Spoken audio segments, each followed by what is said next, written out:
So the candidates are in Atlanta. Joe Biden arrived at 2:15 Eastern time, and Trump rolled in at 5:30. Biden, as you know, rehearsed for 7 days at Camp David. That's a lot of rehearsal. Trump 2 days in Palm Beach. I told you beginning in early March that something big was going to happen to influence the 2024 presidential vote. You remember that. I've said it probably too many times. Well, last night was it. That was it. That was huge. That was the worst presidential debate performance by a candidate in our history. It was pathetic. It was depressing because this man is in charge of all of us. And it is dangerous. 10 minutes in, the president of the United States totally collapses. Go. We have 1,000 trillionaires in America. Billionaires in America. And what's happening? They're in a situation where they, in fact, pay 8.2% in taxes. If they just paid 24%, 25%, either one of those numbers, they'd raise $500 billion, I should say, in a 10-year period.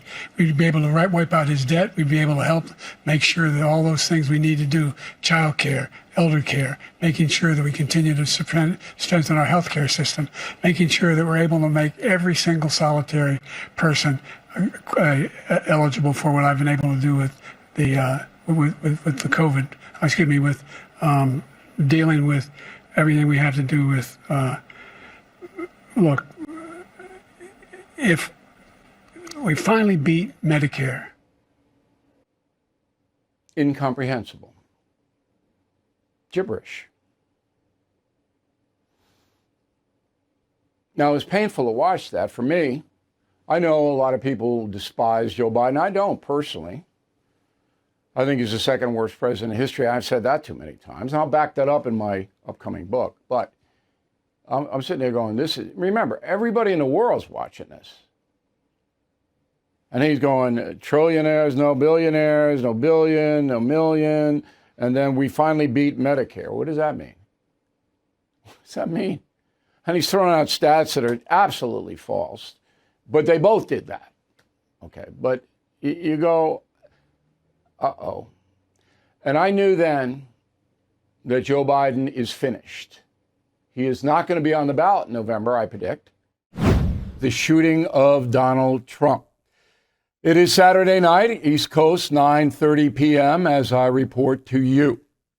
Another bad day for America. So we'll start with Mr. Trump. And you saw it, the blood on his ear, a couple of inches from death, headshot. He said from the hospital on Truth Social, quote, I want to thank the United States Secret Service and all law enforcement for their rapid response on the shooting that just took place in Butler, Pennsylvania. Most importantly, I want to extend my condolences to the family of the person at the rally who was killed, and also to the family of another person that was badly injured. It's incredible that such an act can take place in our country. Nothing is known at this time about the shooter, who is now dead. I was shot with a bullet that pierced the upper part of my right ear.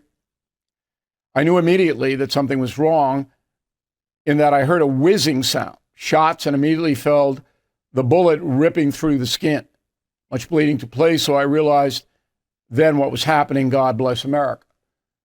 A factual statement. All right, no rancor. I believe that Donald Trump, as anybody would be, is angry and very, very sad. And there may be another wounded civilian as well. We're trying to get the details on that. I know a lot of you have written me about my predictions that big things were going to happen. They have, the debate meltdown and the attempted assassination of Donald Trump. Something else will as well. I feel it in my guts. No idea what. But it's not going to be a smooth sail between now and Election Day. J.D. Vance. Don't know him. He is at the far right of the VP spectrum, the most conservative man that was being considered. He got quite the resume, I'll tell you. Marine Corps, he was over in Iraq, Ohio State U, Yale Law School, huge bestseller, Hillbilly Elegy. married, 3 children, young children, converted to Catholicism. He's been busy. So I'm on a beach, 2:30, 2:45, boom, this goes blowing up. You know, I like the old days when you didn't have this at the beach. And I'm looking down and I'm going, what's this? And I knew what it was. I knew. So President Biden announced in the middle of a Sunday, strange, that he's not going to run for re-election. Not only does Biden say, I'm not going to run again, but a little while later, and he did that on X. He didn't make a formal statement. You know, they put out a thing on X, which must make Elon Musk very happy. And about 30 minutes after the initial statement, he comes out with another statement, President Biden does. I want Kamala to be my replacement. Not a surprise. Not a surprise. All right?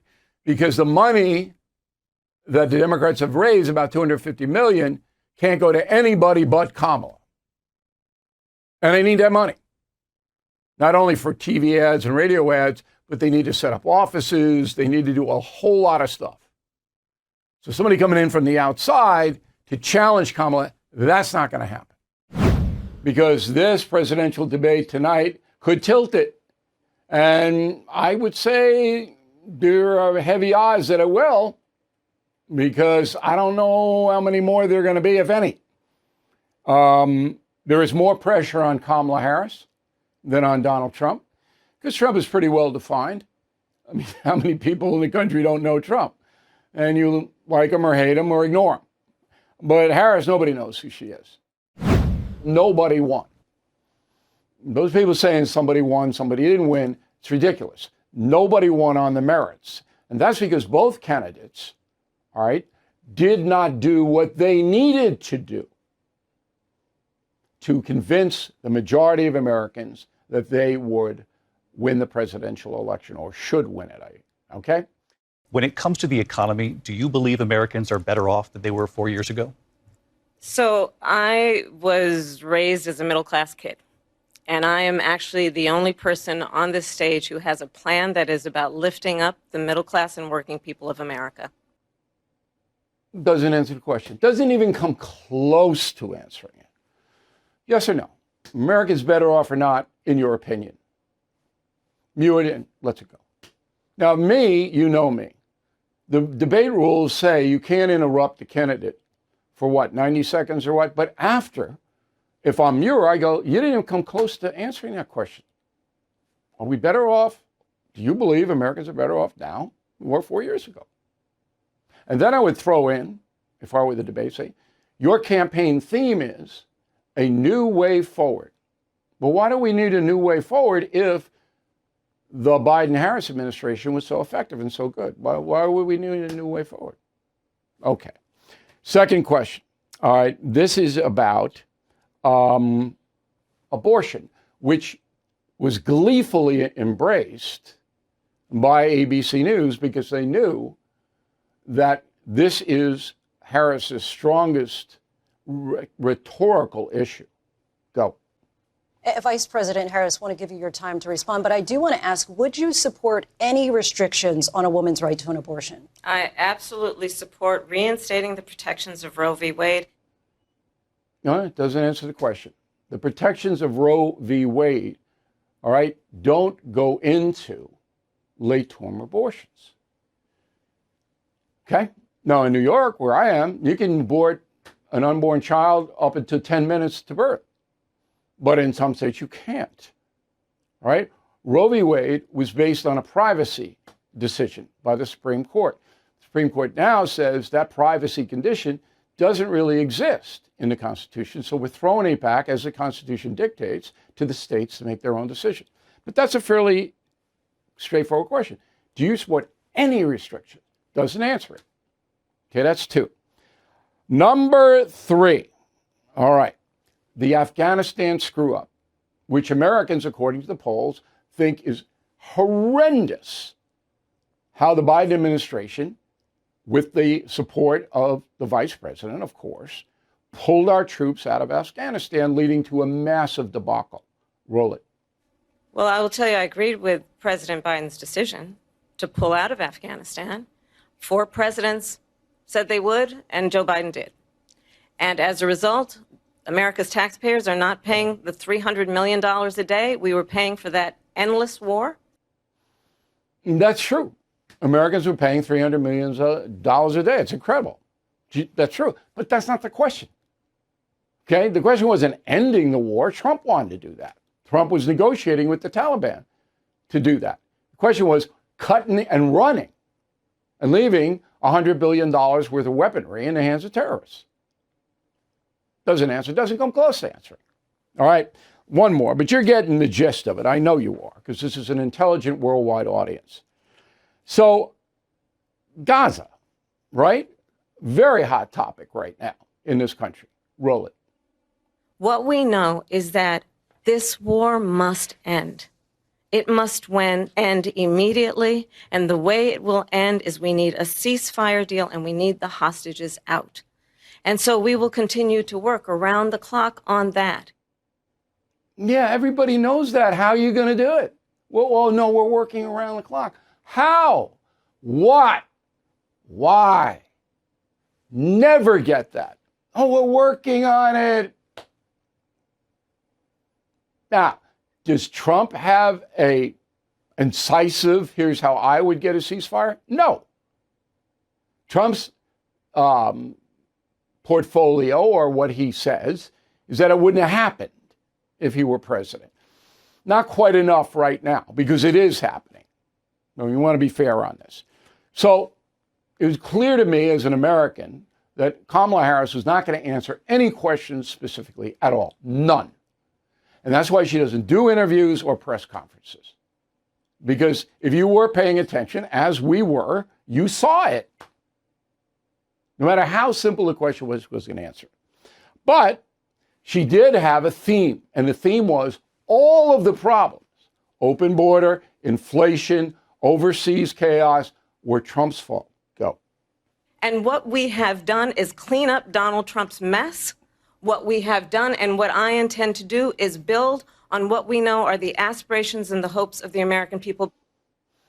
Aspirations and hopes. She's going to build on those aspirations. My aspiration is pretty simple. All I want is the President of the United States to answer questions honestly. Is that too much of an aspiration? In Springfield, they're eating the dogs, the people that came in. They're eating the cats. They're eating the pets of the people that live there.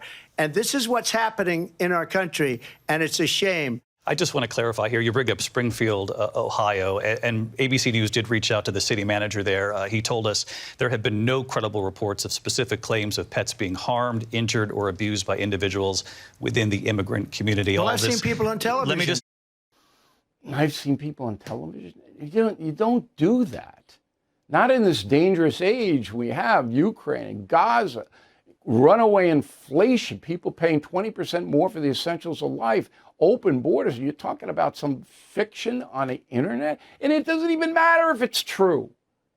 Okay, so what? You got some psychopath doing crazy stuff? That's the centerpiece of a debate. And ABC knew that because they, before the debate, all right, questioned the people in Springfield, Ohio. They knew they were going to do this. That's called a sandbag. If anything, would you have done something differently than President Biden during the past 4 years? There is not a thing that comes to mind in terms of, and I've been a part of most of the decisions that have had impact. There you go. To take that sentence, if I were the Trump campaign, and just run it all over the place on a TV ad, I wouldn't have done anything different than Biden. Biden's approval rating, okay, before he got out of the race was 37%. And that woman would have done nothing differently. And she answered honestly. Happened at Madison Square Garden on Sunday. A comedian on the bill, why, nobody knows. Not real smart to bring a comedian who's controversial, does a lot of racial materials into a political rally. Okay. And in the body of his set, he calls Puerto Rico garbage. Oh, immediately, the opposition to Donald Trump runs with this all day long.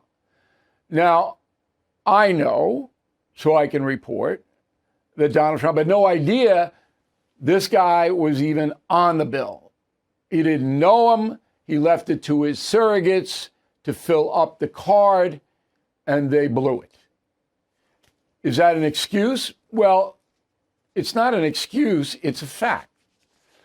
So can Trump be held accountable for a comedian calling Puerto Rican garbage? What he can be held accountable for, as we reported yesterday, was a bad selection of people working for him. If that happened to me, believe me, 5 minutes, the person who booked that person, that comedian, would have been out of there. Enter President Joe Biden. Always a dubious figure. Here's what he said. Go. And just the other day, a speaker at his rally called Puerto Rico a floating island of garbage. Well, let me tell you something. I don't know the Puerto Rican that I know, or Puerto Rico where I'm in my home state of Delaware. They're good, decent, honorable people. The only garbage I see floating out there is his supporters. His demonization of things is unconscionable, and it's un-American. Boo. The only garbage I see floating out there is his supporters. Now, Biden could barely get that out. Okay, you saw. He doesn't know what he's saying. In the moment, Joe Biden does not know what he's saying and can't say it. Not an excuse. Same thing with Trump. Not an excuse. Biden, in the Oval Office, used his power to demonize every single American who supports Donald Trump. Not smart. Well, Kamala Harris, whoa, she repudiates Biden today, saying that I disagree with any criticism of people based on who they vote for. First time she's gone after Biden. Didn't do it by name, but had to do it. And of course, Trump, seizing this moment, says this. Go. So you have, remember Hillary, she said deplorable, and then she said irredeemable, right? But she said deplorable, that didn't work out. Garbage, I think, is worse, right? But he doesn't know, you have to please forgive him. So the Democrats actually had an advantage because of that irresponsible statement by the comedian. They lost it. Like that. And that's why I say this campaign is so weird. Well, it's almost over, at least the voting part. And I'm holding my prediction that Trump will win. Don't know how much or anything like that, and I could be wrong. I'm not betting on it, by the way. But that's my prediction based upon our data. It's over. Good. I'm relieved. Trump wins. Obviously, you know that. My prediction was correct. That's a good thing. I'm thanking God for that. So the reason all this happened was because of Joe Biden. Joe Biden lost the election for Kamala Harris. Harris is a very poor campaigner, as you know, wouldn't answer a question, said ridiculous stuff like Trump wants to ban abortion nationwide, all of that. Not a good candidate. But she didn't lose the election. Biden lost it. Because most Americans who voted are not ideologues. They may be registered to a party, but they're not paying attention. They don't live politics. But they do live in the grocery store, in the restaurants, at the gas station, and they got to pay insurance. And they're getting killed. And they go, oh, well, inflation is coming down. It doesn't matter. Prices aren't. The rate of inflation growth is coming down, but the prices are there and they're not coming down. That's what the decider was. So people are going, hey, I'm getting hurt by the Democrats. And there's Kamala cheerleading the whole thing. Yeah, no, never dissenting from that. To watch the full episodes of the No Spin News, visit BillO'Reilly.com and sign up to become a premium or concierge member. That's BillO'Reilly.com. Sign up and start watching today.